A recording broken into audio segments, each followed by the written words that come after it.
¿Qué tal? Muy buen día. Soy Ricardo Benavides, docente del área ATCEP para el Centro de Estudios de Ciencias Aeronáuticas. En esta ocasión vamos a dar una primera charla correspondiente a una introducción de lo que es el concepto de las antenas y líneas de transmisión, como es el de comprender el comportamiento de las ondas electromagnéticas y asimismo su propagación en diferentes medios de transmisión y pues obviamente en estos importantes elementos como son las antenas y las líneas de transmisión en los sistemas de comunicaciones específicamente. Obviamente vamos a hacer énfasis en el ámbito aeronáutico.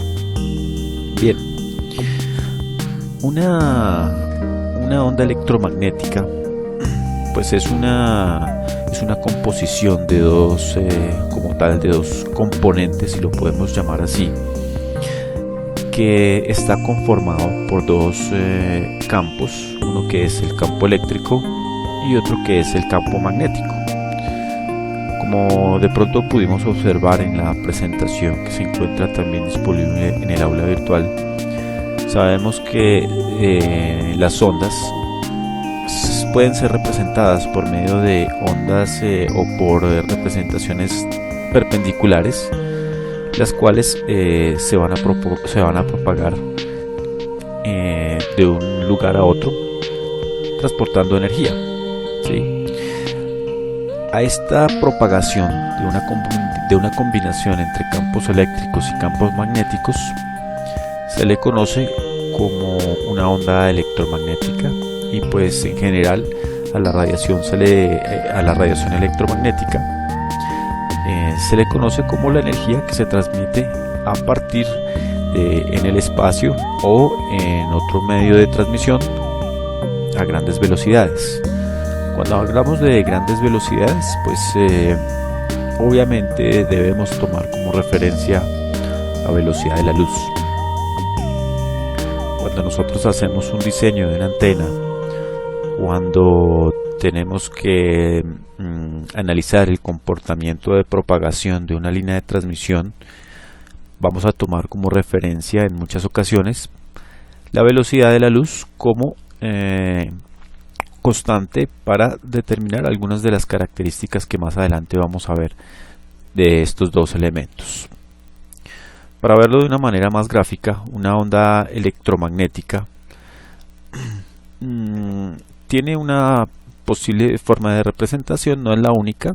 Ustedes pueden de pronto encontrar otra forma de analizar el concepto de radiación o de energía electromagnética. Para el caso nuestro, pues nos interesa hablar de una combinación de dos campos, como lo estamos viendo aquí en la imagen, de dos señales o de dos ondas transversales, que son el campo eléctrico, que lo vemos en representación de color rojo, y perpendicular al campo eléctrico vamos a encontrar el campo magnético en color habano. Se puede hacer una representación vectorial, ¿sí? Y a su vez esta combinación de campo eléctrico y de campo magnético tiene una componente adicional que es la dirección como tal de la onda electromagnética, que a su vez está perpendicular a estos dichos dos campos, ¿sí? Ambos se pueden representar como ondas transversales y como ya sabemos, las ondas electromagnéticas tienen la capacidad de propagarse en el vacío, a diferencia de las ondas mecánicas, que necesitan un medio para propagarse. Recordemos que de todas maneras las ondas electromagnéticas pueden propagarse a través de un medio. Como definición general, pues para tener claro el concepto de lo que es una onda electromagnética y sus componentes, podemos definir que un campo eléctrico es una fuerza de un campo que se crea a través de la repulsión y atracción de cargas eléctricas, que a su vez produce un flujo eléctrico. Este campo eléctrico pues no necesariamente lo vamos a encontrar en una antena, sino en diferentes elementos de la parte eléctrica, electricidad, como lo son por ejemplo los embobinados, los transformadores, donde vamos a tener un flujo eléctrico. Este campo eléctrico pues lo podemos medir, tomamos como unidad los voltios por metro. Entonces estamos tomando una relación de diferencia de potencial por o en función de la distancia o la longitud. Por otra parte, tenemos que el campo magnético lo podemos definir como la distribución de la energía magnética en un espacio definido. Este campo magnético, estas propiedades magnéticas, pueden ser creados por dos fuentes, una que es una fuente natural, si lo podemos llamar así, como lo es un imán, o podemos encontrarlo a partir de un flujo de corriente, que este flujo de corriente pues está directamente relacionado con el campo eléctrico. La unidad de medida es el Tesla. De aquí podemos llegar a una conclusión, que a partir de un campo eléctrico, como hemos visto, se genera un flujo eléctrico, y ese flujo eléctrico o flujo de corriente va a producir un campo magnético. Esto no es otra cosa que lo que nos menciona la ley de inducción de Maxwell, donde está relacionando los tres componentes que habíamos mencionado anteriormente, que son el campo eléctrico, el campo magnético y el vector desplazamiento. Todos ellos se encuentran en perpendicularidad, o sea a 90 grados, donde tenemos campo eléctrico perpendicular a campo magnético, campo eléctrico perpendicular al desplazamiento, y el desplazamiento con el campo magnético, y así sucesivamente. Uno de los principales conceptos que se debe tener en cuenta a la hora de analizar una onda electromagnética, específicamente cuando hablamos de las antenas, es la polarización. Este parámetro, que lo vamos a ver un poco más a fondo cuando estemos hablando específicamente de las antenas, se define como la dirección que tiene el campo eléctrico en una determinada onda. Es decir, si nosotros tenemos el vector campo eléctrico en esta posición, como la estamos viendo aquí en la imagen, podemos decir, en una onda electromagnética, podemos decir que esa onda está en polarización vertical.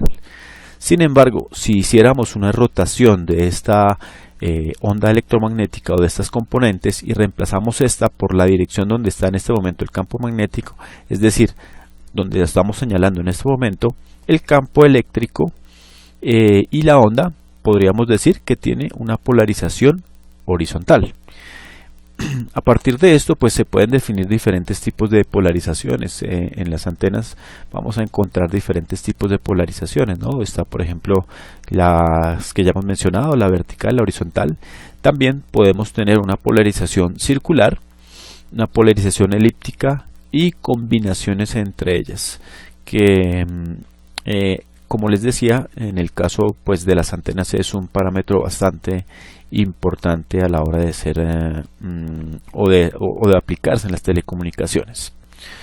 Un aspecto importante que se debe tener en cuenta para analizar las ondas electromagnéticas y entenderlas dentro del contexto de lo que son las antenas y las líneas de transmisión es comprender el concepto de lo que es un espectro electromagnético, del espectro electromagnético como tal. Cuando hablamos del concepto de espectro, podemos definir que es una variedad o una gama, una clasificación, en este caso de ¿qué? De ondas electromagnéticas. ¿Cómo está clasificado el espectro electromagnético? ¿O de qué manera se puede hacer esta clasificación de ondas electromagnéticas? Aquí en la gráfica podemos ver tres flechas. Estas tres flechas me pueden indicar posibles formas de clasificar ese espectro electromagnético.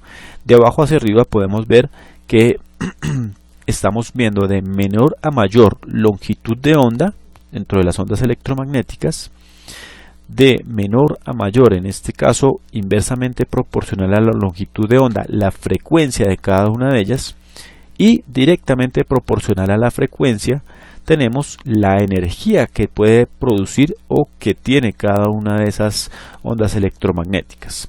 Como ya lo sabemos, la longitud de onda se da en metros.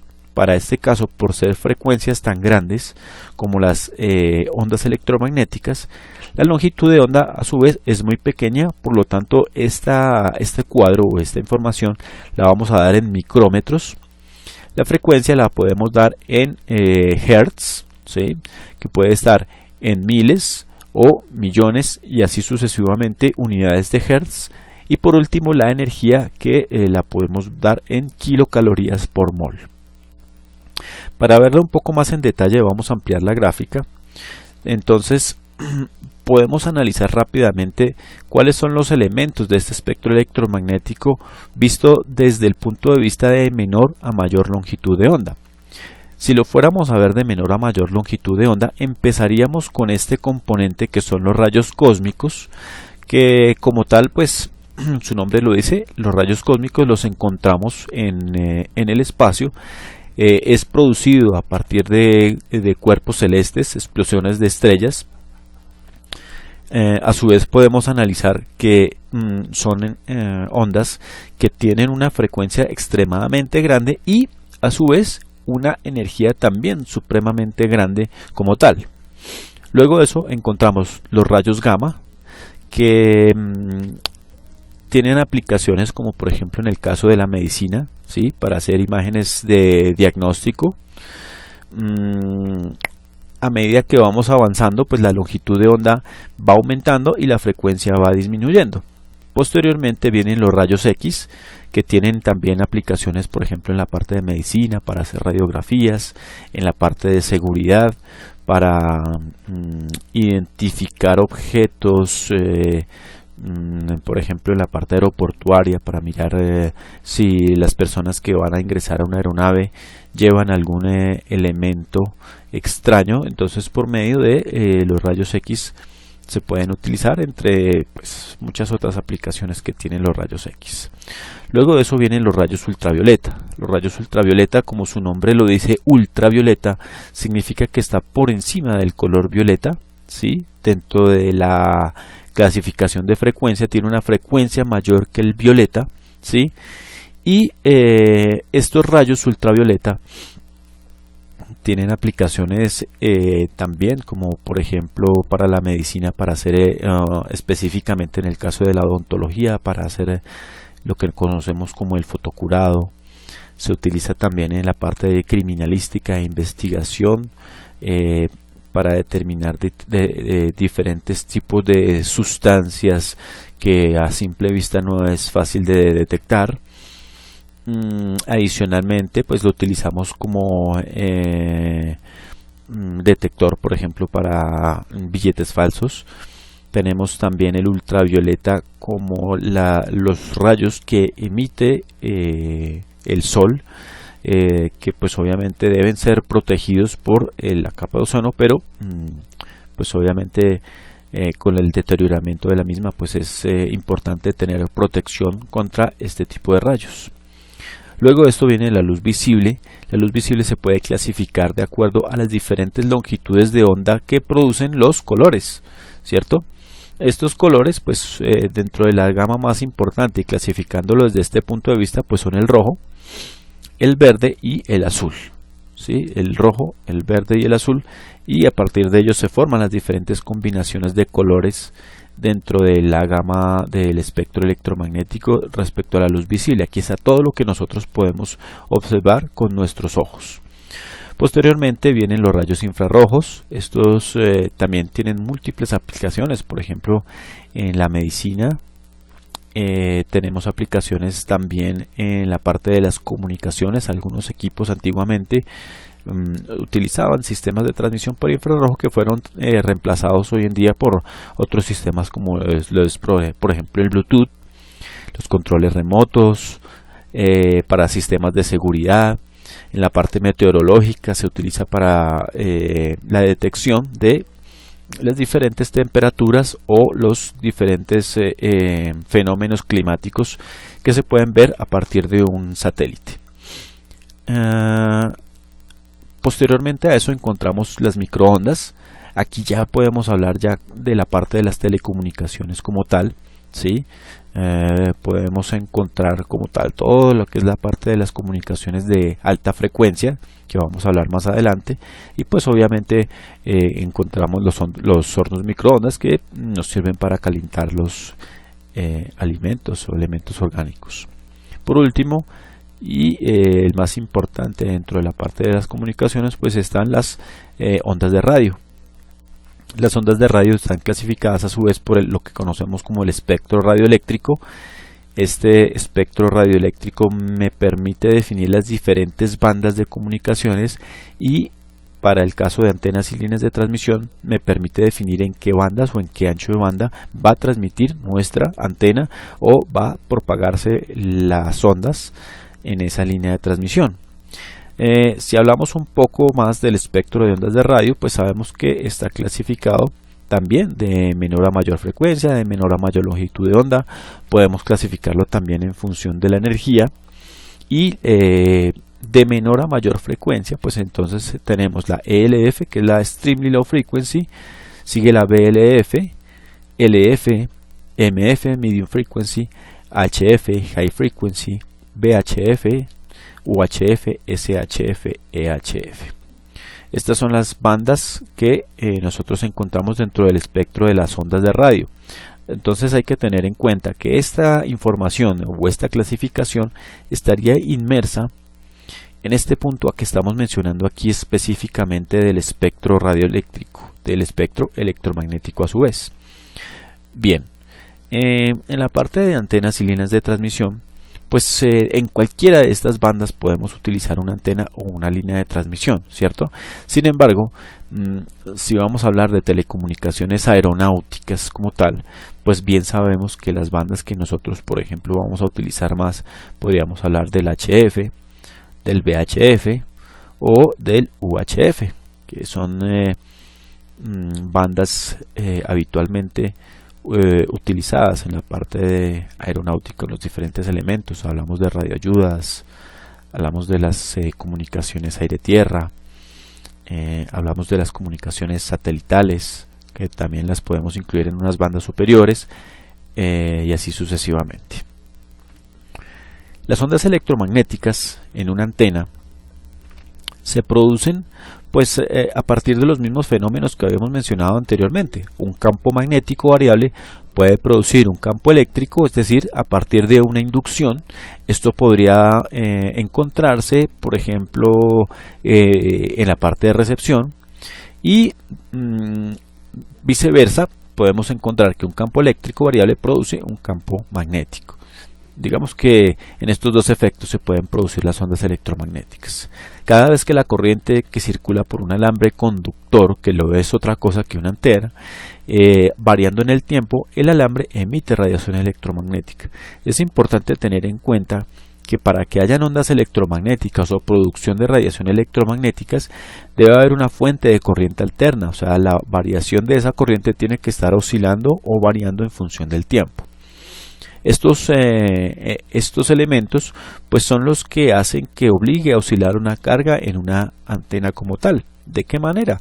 Pues más o menos así como la que estamos viendo en este momento. En función del tiempo, yo puedo tener dos barras metálicas, dos conductores metálicos conectados a una fuente de corriente alterna con una frecuencia determinada, y esto va a producir una oscilación o una variación de cargas en función del tiempo. Como nosotros podemos dar cuenta, vamos a tener cargas positivas y cargas negativas oscilando a medida que se va propagando las ondas electromagnéticas o esta señal de corriente alterna, perdón, y a su vez pues vamos a tener diferentes niveles de corrientes y voltajes a lo largo de estos conductores.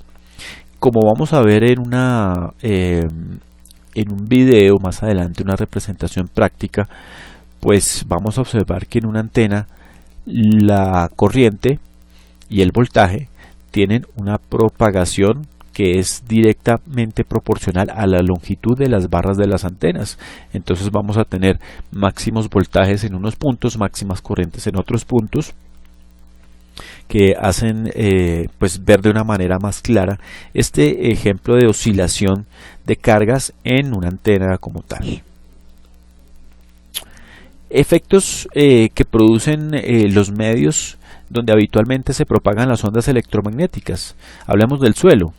El suelo, por ejemplo, a frecuencias bajas y para antenas que estén próximas al suelo, se produce lo que conocemos una onda de superficie, es decir, que a bajas frecuencias yo puedo propagar ondas electromagnéticas utilizando como medio de propagación el suelo. Y en frecuencias superiores el suelo puede comportarse como un reflector.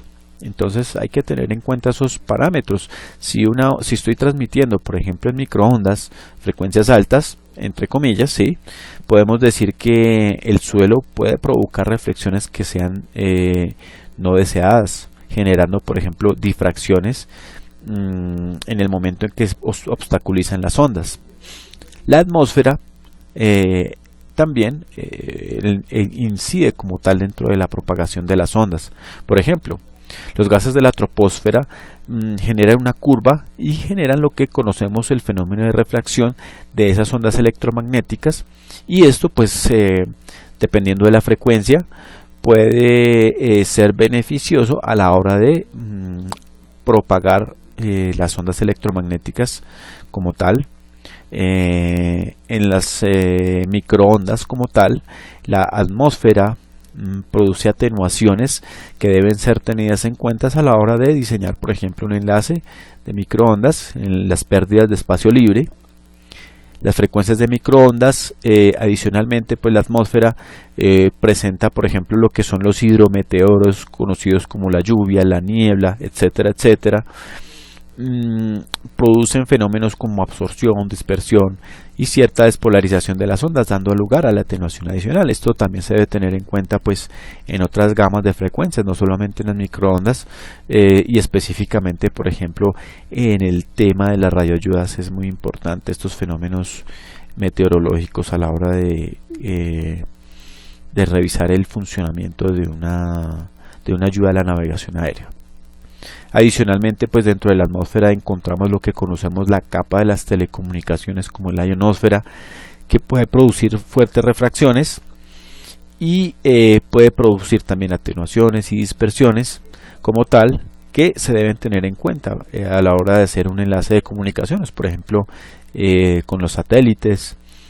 Sabemos también que la ionosfera a determinadas horas del día tiene un comportamiento diferente. Por ejemplo, el ancho de la ionosfera es diferente en el día que respecto a la noche, y eso puede favorecer o perjudicar las comunicaciones de ondas de radio, específicamente en frecuencias intermedias.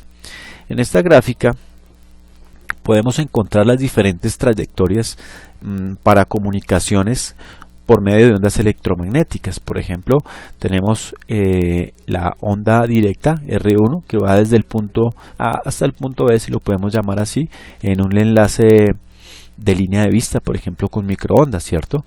En este caso, pues como acabo de mencionarlo, requerimos de línea de vista y hacer un estudio de la trayectoria del enlace como tal.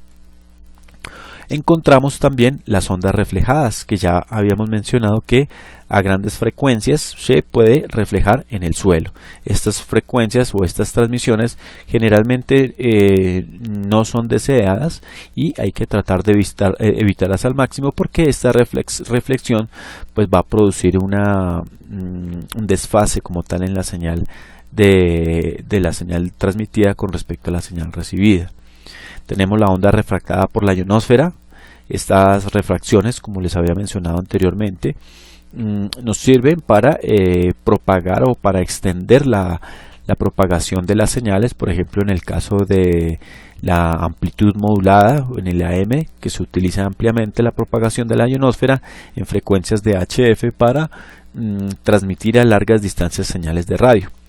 Tenemos también las ondas de radio, las ondas de superficie, que habíamos mencionado que a bajas frecuencias tenemos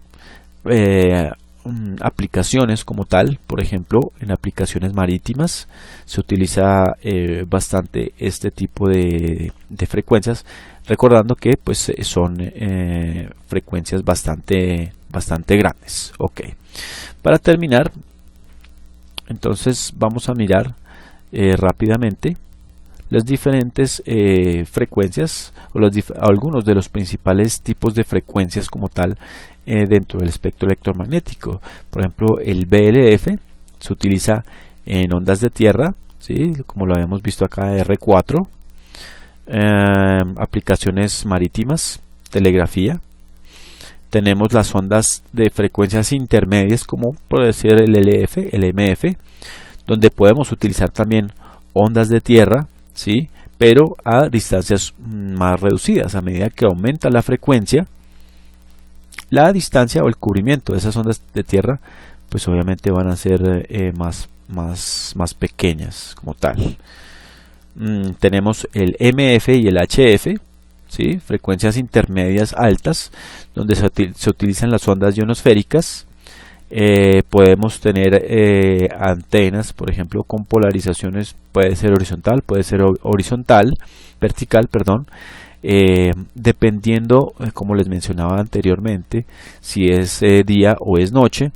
Esta distancia va a variar, ¿sí? Vamos a tener más cubrimiento, por ejemplo, en horas de la noche, con algunas frecuencias, y pues esto hace referencia a la ionización que va a tener esta capa en las diferentes horas del día. Aquí podemos encontrar como tal, por ejemplo, las comunicaciones de AM, radioaficionados, etcétera. En comunicaciones de VHF y superiores, pues podemos hablar como tal de los enlaces de punto a punto, podemos hablar de los enlaces satelitales, podemos hablar como tal ya de comunicaciones aeronáuticas entre el controlador y la aeronave. Se encuentran dentro de la gama del VHF, ¿cierto? Podemos hablar también, por ejemplo, de todas las comunicaciones que nos permiten transmitir las señales meteorológicas por medio de radios, ¿sí? Aquí estaríamos hablando de frecuencias superiores. Ya hablaríamos, por ejemplo, del UHF, del EHF, SHF, que pues utilizan otro tipo de antenas, ¿no? Ya podemos hablar de antenas con polarización circular, antenas parabólicas, que de eso pues vamos a hablar más adelante. Este cuadro nos muestra como tal una clasificación de lo que ya hemos visto con algunas aplicaciones. Esta presentación ya está disponible en el aula virtual cuando la quieran revisar y mirarla más a fondo. Muchas gracias. Con esto terminamos esta primera presentación. Si tienen alguna inquietud, lo podemos hacer por medio del foro del aula virtual o por medio del correo electrónico que están viendo en este momento. Nos vemos en una próxima oportunidad y muchas gracias.